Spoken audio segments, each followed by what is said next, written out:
கர்த்தருடைய நாமத்துக்கு ஸ்தோத்திரம் உண்டாவதாக. உபாக புஸ்தகத்திலே 27ஆம் அதிகாரத்திலே 15லேருந்து 26 வரைக்கும் நீங்கள் பார்த்தீங்கன்னா, அதில் சபிக்கப்பட்டவர்கள் யாரெல்லாம் சபிக்கப்பட்டவர்கள் என்று சொல்லப்பட்டிருக்கிறது.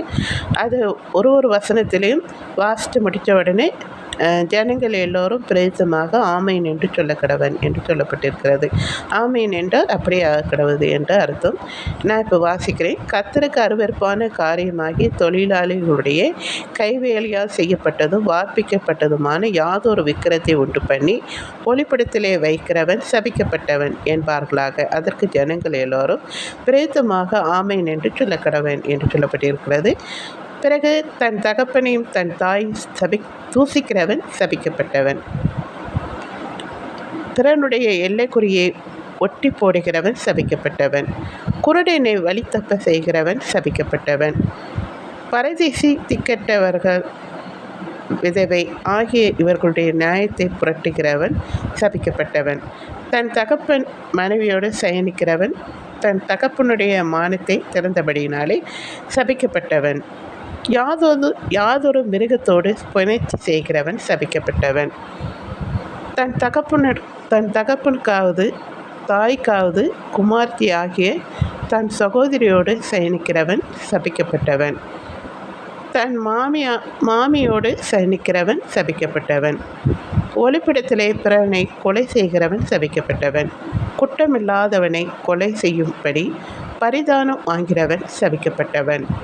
இந்த நியாயப்பிரமாண வார்த்தைகளை எல்லாம் கை கொண்டு நடவாதவன் சபிக்கப்பட்டவன் என்பார்களாக. ஜனங்கள் எல்லோரும் ஆமேன் என்று சொல்லக்கடவன் என்று சொல்லப்பட்டிருக்கிறது.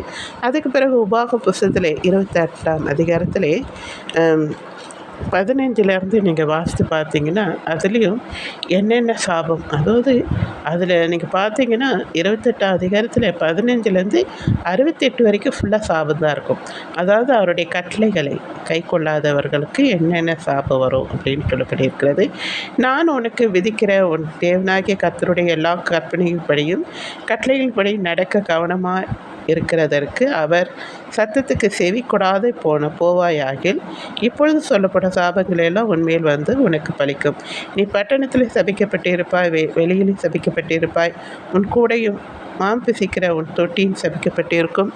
உன் கற்பத்தின் கனியும் உன் நிலத்தின் கனியும் உன் மாடுகளின் பெருக்கமும் உன் ஆடுகளின் மந்தைகளும் சபிக்கப்பட்டிருக்கும். நீ வருகையிலும் சபிக்கப்பட்டிருப்பாய், நீ போகையிலும் சபிக்கப்பட்டிருப்பாய். என்னை விட்டு விலகி நீ செய்து வருகிற உன் துர்க்கிரைகள் நிமித்தம் சீக்கிரத்தில் கெட்டுப்போய் அழிவு மட்டும் நீ கையிட்டு செய்கிறது எல்லாவற்றிலும் கர்த்தர் உனக்கு சாபத்தையும் சஞ்சலத்தையும் கேட்டு வர பண்ணுவார் அப்படின்னு ஒவ்வொரு சாபமாக லைனாக சொல்லியிருக்கு. நீங்கள் 68 வரைக்கும் வாசித்து பாருங்கள்.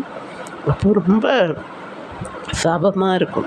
நீங்கள் இதை வாசித்து பார்த்தீங்கன்னா அவருடைய கட்டளைகளுக்கு கீழ்ப்படியணும்னு உங்களுக்கு தோணும்.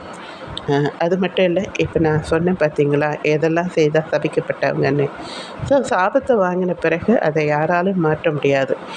தேவனுடைய சாபத்துக்கு உள்ளாகாதபடி எல்லாரும் கர்த்தருக்கு பயந்து அவருடைய வழியில் நடங்க.